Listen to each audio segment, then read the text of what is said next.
Happy Sunday, everyone. I hope you all had a restful and fulfilling week. I am your host, Annie Lee, and welcome back to the Unpopular Teacher. If this is your first time here, this podcast is a reflection of my life's journey and how I learned to love myself again after many, many years of hating myself. And when I say hating myself, I don't mean in a dramatic way. I mean the quiet, socially acceptable ways that many of us have been participating in every single day without even realizing it. So this podcast is an invitation for really anyone who is ready to undertake the journey of unburdening themselves of that which was never theirs to carry. So in last week's episode, I talked about 4 quiet behaviors that most of us willingly participate in that are actually subtle forms of self-rejection. And those habits were gossiping, judgment of others, mistreatment of others, and lack of integrity. And what I explained is that we think we are consciously choosing these behaviors, but the truth is there's actually something a little bit more unsettling that's happening. Most of the time, we are actually blindly following the voice inside our heads. And that voice is not the same thing as who we are. And that distinction is incredibly important. Because if you don't understand the difference between who you are and the voice in your head, you will spend your entire life obeying something that isn't actually you. So let me repeat that one more time. You are not the voice in your head. And if that sounds strange to you, let me ask you a simple question. If you were the voice in your head, how are you able to hear the voice? How are you able to observe it and witness it and question it? How are you able to notice when it's being cruel to you? Something inside you is speaking, and something inside you is witnessing this voice. It is aware that this voice is having a conversation and a dialogue on its own. That awareness is who you are. Now, when I talk about who you are, or, when I use words like soul, right, I'm not necessarily talking about it in the religious sense of the word. I'm calling it, you can call it whatever resonates with you, right? You can call it your soul, your consciousness, your higher self, right? Or your awareness. The label genuinely doesn't matter. What matters is understanding that this part of you is ancient, pure, eternal. It is something that cannot be improved upon because your soul is already perfect. Now, the physical world we live in, that's a different story. It's messy, it's chaotic, it's imperfect, right? And part of that imperfection shows up for us in the form of the human body. And attached to that body is our brain. So the brain is where that inner voice lives. Now, some people experience the voice as a literal dialogue that's happening. And other people experience it as a series of images, right? It's kind of like a movie reel, right? Happening with no edits. And then, other people have no narration at all. So regardless of how it shows up for you, that inner processing system in your brain, that is not your soul. It is simply a tool. An incredibly powerful tool, sure, but still just a tool. And there's actually this wonderful proverb that I think perfectly encapsulates this difference. And everyone's probably heard it before. It's a very, very popular proverb. If a tree falls in the forest and no one is there to hear it, does it make a sound? And the version of the proverb that really resonates with me ends like this. It matters not, for the tree has fallen. Now let me explain to you how I see this proverb. I see the voice in your head as a tree. It's the constant chatter, the incessant commentary, the analysis, right? And that is all the sound of the tree falling. But you are not the tree. You are the forest. You're the ground, the air. You are the space that surrounds the tree. Now, if you were to believe that you were just the voice in your head, then you'd believe that you were just a tree. And if you are just the tree, then when the tree falls, that's the end. It's over. Game over for you. But if you understand that you are the forest, something interesting happens. The tree can fall. It can crash, can make as much noise as it wants. But the forest remains intact. And that's kind of the point of the proverb. It doesn't matter whether you heard the tree fall or not. The tree still fucking fell. So whether you choose to live this life consciously or unconsciously, the events of your life will continue to unfold. The question is simply, are you aware of them? Or are you sleepwalking through them? Because if you identify with the voice in your head, you are living as the tree, blissfully unaware. But if you recognize that the voice in your head is simply something that is happening within you, then you begin to understand that you are the whole fucking forest. And that realization is step one. You have to realize that the inner critic, right, that constant nagging in your head, that relentless commentator, right, the brutal narration, that ain't you, baby.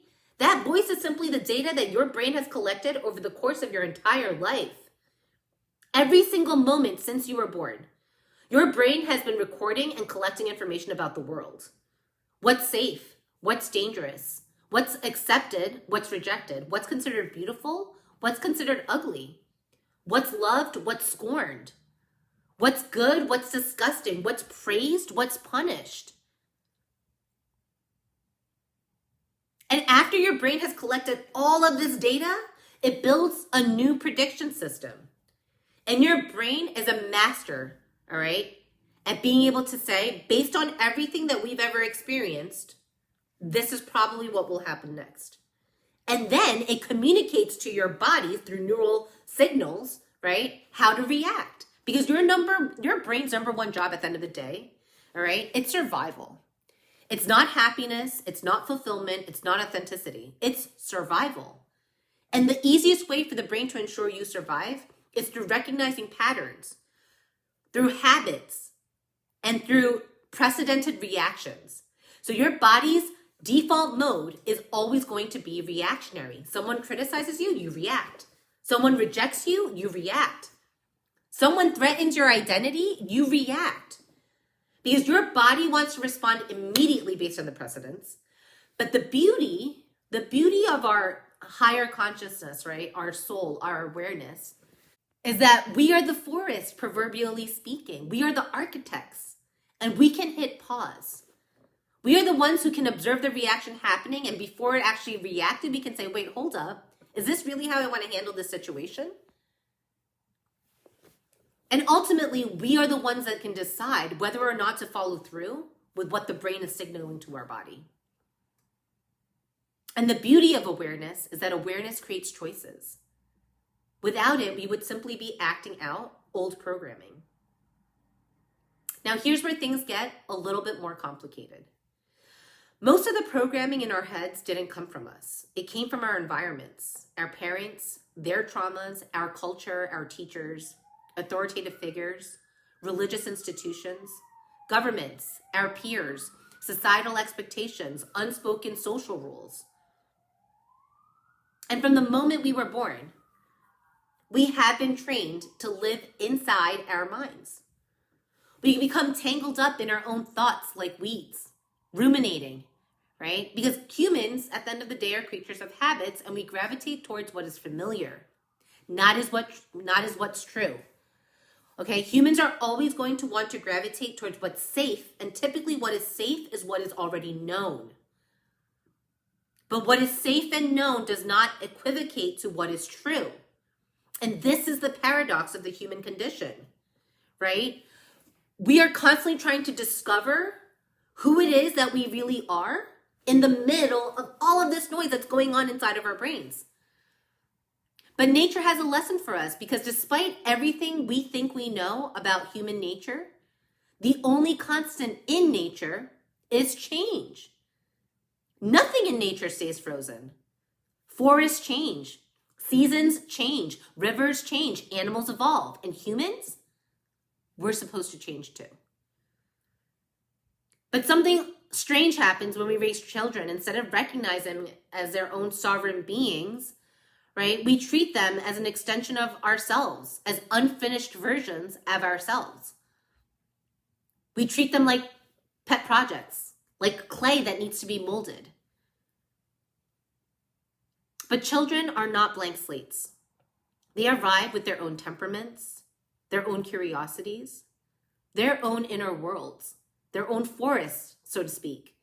And when we fail to recognize that, we unintentionally plant the seeds of self-rejection to manifest later on in life. We tell them things like, you're too sensitive, or you're being too dramatic, or that's not a realistic choice, right? Be more like your brother. Why can't you just behave, right? Oh, that's a silly question, or that's a dumb question, or this is just a phase, you'll get over it, right? Or I can't explain to you, but you'll understand when you get older. And what happens to the child? The child learns that some things are dangerous. They learn that parts of themselves are not welcome. So they adapt. They silence certain parts. They amplify other parts. They shape themselves into something that is socially more acceptable. And eventually that adaptation becomes the voice in their head.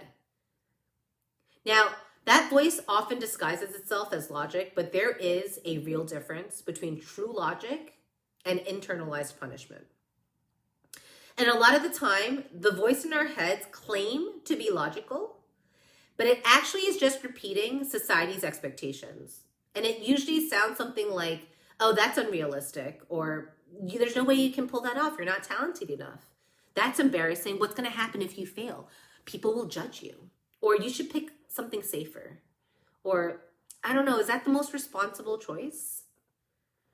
And sometimes those thoughts can be useful, right? But sometimes those thoughts are just fear, conditioning, echoes of someone else's voice from the past. And if we never question those voices, we end up living lives that don't actually feel like ours. We follow paths we didn't consciously choose. And we make decisions that feel heavy instead of exciting. We compromise our desires. We betray our instincts. And slowly but surely, we begin to feel something building up inside us. Emotions like resentment, bitterness, frustration, sadness, and grief. Because deep down, our souls know when we are out of alignment. And when we ignore that knowing, our bodies speak to us through emotion. Emotion is simply communication. It's your soul's way of being like, hey, something isn't right. And this is why awareness is so important. Because awareness is the first act of love. The moment you become aware of the difference between who it is you really are and what your mind is trying to say to you, you're able to create space and distance. And within that space and distance, you can gain perspective and freedom. Freedom to question your thoughts. Freedom to pause before reacting. Freedom to choose a different response. Freedom to live a life that actually belongs to you. And that is where the real work begins, not in silencing the voice, because the voice will always exist. Your brain was designed to think. Your brain is not the enemy. The goal is not to confuse the voice for who you are. Let it speak, let it chatter, let it fall like the tree. But remember that you are the forest. So when you begin living from that awareness, something incredible happens. That voice slowly starts losing its authority.